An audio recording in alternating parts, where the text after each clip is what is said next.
Hi friends, मैं हूं doctor Meenal और आप देख रहे हैं UGC NTA net first paper free coaching. स्वागत है आपका मेरे इस चैनल पे।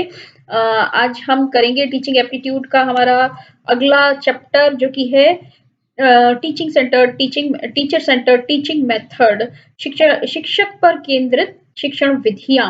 तो इसमें सबसे पहला आता है लेक्चर मेथड। तो लेक्चर मेथड की बात करें तो ये एक बहुत ही कन्वीनियंट मेथड है किसी भी टीचर के लिए।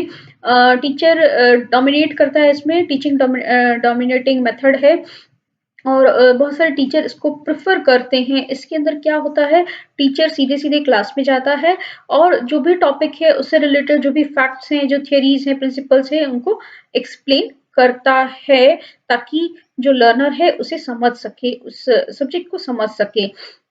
टीचर एक एक्टिव पार्टिसिपेंट होता है, एक्टिवली पार्टिसिपेट करता है वो पूरे प्रोसेस में, लेकिन स्टूडेंट पैसिव होता है। स्टूडेंट का काम होता है या तो चुपचाप सुनना या बैठकर नोट्स लिखना। बहुत ज्यादा स्टूडेंट को एक्टिव होने की बहुत ज्यादा परमिशन नहीं होती। बस टीचर अलाउ कर सकता है स्टूडेंट को कि वो कुछ क्वेश्चन पूछे, अपना डाउट क्लैरिफाई करे, लेकिन किसी डिस्कशन, कोई तरह का डिस्कशन यूजुअली नहीं होता है। लेक्चर के बीच में जो स्टूडेंट है टीचर से कन्वर्स नहीं करता है। जब टीचर उन्हें मौका देता है बीच में कोई एक शॉर्ट ब्रेक या लास्ट में, तो स्टूडेंट भले ही कुछ पूछ सकता है। और ये एक तरह से देखें तो वन वे कम्युनिकेशन है, क्योंकि ड्यूरिंग लेक्चर स्टूडेंट के पास कोई मौका नहीं होता कि वो टीचर से कुछ पूछे या बीच में कोई इंटरप्ट करे। टीचर बोलता है, सिर्फ टीचर ही बोलता है, चाहे ज्यादा बोले या कम बोले। ठीक है, तो लेक्चर जो मेथड है उसके एडवांटेजेस क्या हैं? सबसे पहले तो ये इकोनॉमिकल मेथड है। एक टीचर जो है पूरी क्लास को, एक 60 स्टूडेंट्स की, या कई जगहों पर आपके कोचिंग सेंटर्स में तो देखा होगा इससे भी ज्यादा स्टूडेंट्स होते हैं, और पूरी जो एक टीचर है बहुत सारे स्टूडेंट्स को पढ़ा सकता है, बहुत सारे स्टूडेंट्स को की क्लास ले सकता है। इससे क्या होता है कि ये कॉस्ट इफेक्टिव हो जाता है और साथ में टाइम भी बचता है।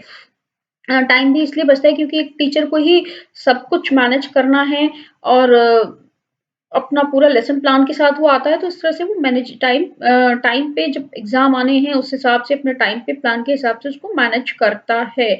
और जो सिलेबस है, चूंकि चूंकि टाइम इसमें अंदर बहुत ज्यादा टाइम नहीं लगता, टाइम को बचाता है, तो सिलेबस भी एकदम सही टाइम पर इजीली कवर हो जाता है। और ये जो है सिर्फ टीचर का काम आसान हो जाता है, उसे कुछ नहीं करना, अपना लेक्चर प्लान बनाना है और जाके लेक्चर देख के आ जाना है। इससे आगे, इससे ज्यादा और कुछ नहीं करना है। और जहां कहीं भी फैक्चुअल इंफॉर्मेशन है, सिर्फ डेटा है, सिर्फ फैक्ट है, तो वहां पर ये जो मेथड है ये बहुत ही यूजफुल होता है। सबसे बड़ा एडवांटेज ये है कि जो लेक्चर है उसके बीच में कोई इंटरप्शन, कोई डिस्टरबेंस, कोई रुकावट नहीं आती, कि क्योंकि स्टूडेंट को परमिशन नहीं होती कि वो लेक्चर के बीच में कुछ बोले या टीचर से कुछ कहे। इसकी लिमिटेशंस क्या है, आप देखते हैं। लिमिटेशन, सबसे बड़ी लिमिटेशन ये है कि स्टूडेंट इसमें पैसिव रहता है। तो स्टूडेंट के पास बहुत कम अपॉर्चुनिटी होती है कि वो अपने डाउट्स को क्लियर कर सके। और टीचर जो है, टीचर को कुछ स्पेशल ध्यान रखना पड़ता है कि उसकी जो क्लास है वो इंटरेस्टिंग बनी रहे, क्योंकि अगर सिर्फ लेक्चर मेथड है और स्टूडेंट पैसिव बैठा हुआ है तो कभी कभी वो स्टूडेंट के लिए बोरिंग भी हो सकती है। कभी कभी ऐसा होता है ना कि क्लास में जाए, कॉलेज में कह रहे बच्चे अरे नींद आ रही है। तो लेक्चर मेथड ऐसा होता है, ऐसा है कि मतलब टीचर को कोशिश करते रहना पड़ता है कि वो इंटरेस्टिंग बनी रहे। और जो लर्नर हैं उनके पास कोई अपॉर्चुनिटी नहीं होती कि वो अपनी प्रॉब्लम्स को सॉल्व कर सके। बहुत लिमिटेड अपॉर्चुनिटीज होती है। टीचर के पास भी ऐसी अपॉर्चुनिटी नहीं होती कि वो हर एक लर्नर की प्रोग्रेस को चेक कर सके इंडिविजुअली, क्योंकि एक क्लास है, क्लास में इतने सारे स्टूडेंट्स है, टीचर सिर्फ जाता है, लेक्चर देता है और आ जाता है। अब किससे समझ में आया, कितना किसे नहीं समझ में आया, किसने मतलब हर एक से फीडबैक लेना और हर एक पे पर्सनल अटेंशन देना बहुत मुश्किल होता है, पॉसिबल नहीं होता।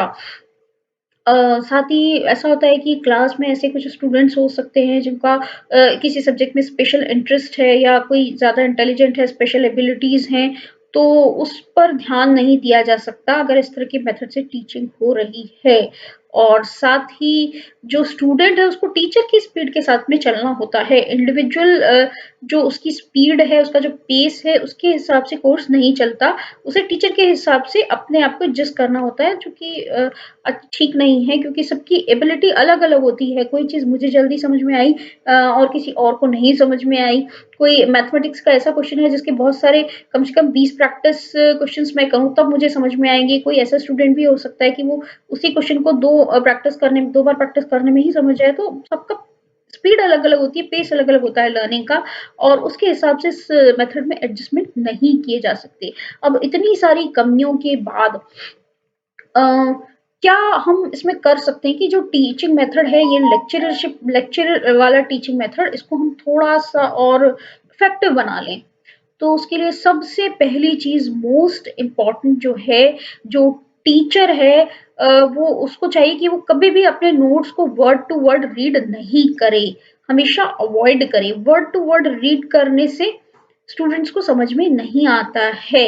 तो कैसे करना है, किस तरह का लेक्चर देना है, क्या करना है, सबसे पहली इम्पोर्टेंट चीज़, आई टू आई कांटेक्ट बहुत ही इम्पोर्टेंट होता है। आपकी बॉडी लैंग्वेज और आपका स्टूडेंट से आई टू आई कांटेक्ट बहुत इम्पोर्टेंट होता है। उसके बाद जब भी क्लास में आप जा रहे हैं, तो ना सिर्फ आपने बहुत अच्छे से नोट्स बनाए हों, एक अच्छा सा लेसन प्लान हो, उसके अंदर सबसे पहले इंट्रोडक्शन हो, बहुत अच्छा पूरा सही तरीके से जमा हुआ है। सबसे पहले इंट्रोडक्शन है, मेन हेडिंग्स है, सब हेडिंग्स है, फिर जो इम्पोर्टेंट डेटा है, फिगर है, और लास्ट में आपका कंक्लूडिंग रिमार्क्स। तो ऐसे बहुत अच्छा सा प्लान किया हुआ होना चाहिए लेसन, ताकि जो स्टूडेंट है वो भी अच्छे से अपने नोट्स लिख सकें। जो भी हम पढ़ा रहे हैं वो हमारा सिंपल लैंग्वेज में होना चाहिए। जैसे मैंने फर्स्ट पॉइंट बताया कि वर्ड टू वर्ड रीड नहीं करना है, यानी जो भी पढ़ा रहे हैं सिंपल लैंग्वेज में होना चाहिए। साथ में उसके साथ सिंपल जो है उसकी इलस्ट्रेशंस एग्जांपल्स दें तो वो बहुत ही ज़्यादा अच्छा रहता है। और उससे भी ज़्यादा अच्छा होता है कि अगर हम उसके साथ अपना ऑडियो विजुअल यूज़ करें। ठीक है, कोई भी चीज़ हम बता रहे हैं, अगर हम अपना उसमें कोई वीडियो या ऑडियो कुछ ऐसा यूज़ करें तो वो भी बहुत ही इफेक्टिव रहता है। साथ ही साथ जब आप लेक्चर दे रहे हैं, 1 घंटे का लेक्चर है अगर, तो बीच में शॉर्ट ब्रेक्स भी होने चाहिए, जाकि स्टूडेंट्स को मौका मिले कि वो अपने डाउट क्लियर कर सके, अपनी प्रॉब्लम्स को सॉल्व कर सके, या फिर जो स्टूडेंट है वो कुछ थॉट प्रोसेस में जा सके। ओके, अब देखिए हमारा नेक्स्ट मेथड है team teaching method. Team teaching method कौन सा होता है? ये वो मेथड होता है जबकि किसी एक सब्जेक्ट के लिए, किसी एक चीज को पढ़ाने के लिए, सब्जेक्ट को पढ़ाने के लिए 2 या 2 से ज्यादा टीचर्स इन्वॉल्व होते हैं, तो उसे कहते हैं टीम टीचिंग मेथड। जैसे आपका कोई भी सब्जेक्ट है, सपोज जैसे मैं अगर इकोनॉमिक्स पढ़ाती हूँ, मैं माइक्रो इकोनॉमिक्स पढ़ा रही हूँ, कोई दूसरे टीचर हैं वो मैक्रो इकोनॉमिक्स पढ़ा रहे हैं, क्योंकि मेरा माइक्रो इकोनॉमिक्स बहुत अच्छा है, मैं बहुत प्रोफिशिएंट हूँ उसमें, और जो दूसरे सर हैं उनका मैक्रो इकोनॉमिक्स अच्छा है, वो उसमें बहुत अच्छे से वो पढ़ा सकते हैं, तो वो उसे टीम टीचिंग कहेंगे। इसके एडवांटेज ये हैं कि आपको बेस्ट फैकल्टी आप शेयर कर पाते हो। ठीक है, स्टूडेंट्स को बेस्ट फैकल्टी मिलती है जो जहाँ जिस फील्ड में या उस सब्जेक्ट के जिस एरिया में एक्सपर्ट है, बहुत अच्छे से पढ़ा पाता है, वो वही सब्जेक्ट वही एरिया पढ़ाता है, दूसरा सब्जेक्ट दूसरा टीचर पढ़ाता है, तो ये बहुत ही अच्छी बात है। और दूसरी जो मल्टीपल टीचिंग डिवाइसेस हैं उनका ऑप्टिमम यूज होता है, टीचिंग की क्वालिटी भी इम्प्रूव होती है। इसकी लिमिटेशंस ये है कि इस तरह से एक ही सब्जेक्ट के लिए 2-2 टीचर ढूँढना या परफेक्ट टीचर ढूँढना, ये बहुत ही एक डिफ़िकल्ट टास्क होता है। इसके लिए टीचर्स भी ज़्यादा चाहिए, दैट मीन्स आपका कॉस्ट भी बढ़ जाती है, और सभी सब्जेक्ट्स में इस तरह का मेथड यूज़फुल नहीं होता है। कुछ सब्जेक्ट ऐसे हैं जो कि इंडिविजुअल टीचर के लिए को पढ़ाने के लिए ही ठीक रहते हैं। साथ ही अब जब 2 लोग पढ़ा रहे हैं या 3 लोग पढ़ा रहे हैं, 4 लोग पढ़ा रहे हैं, तो उसकी प्लानिंग और शेड्यूलिंग में जो है बहुत टाइम चाहिए होता है। अब एक ये है TV and video presentation method.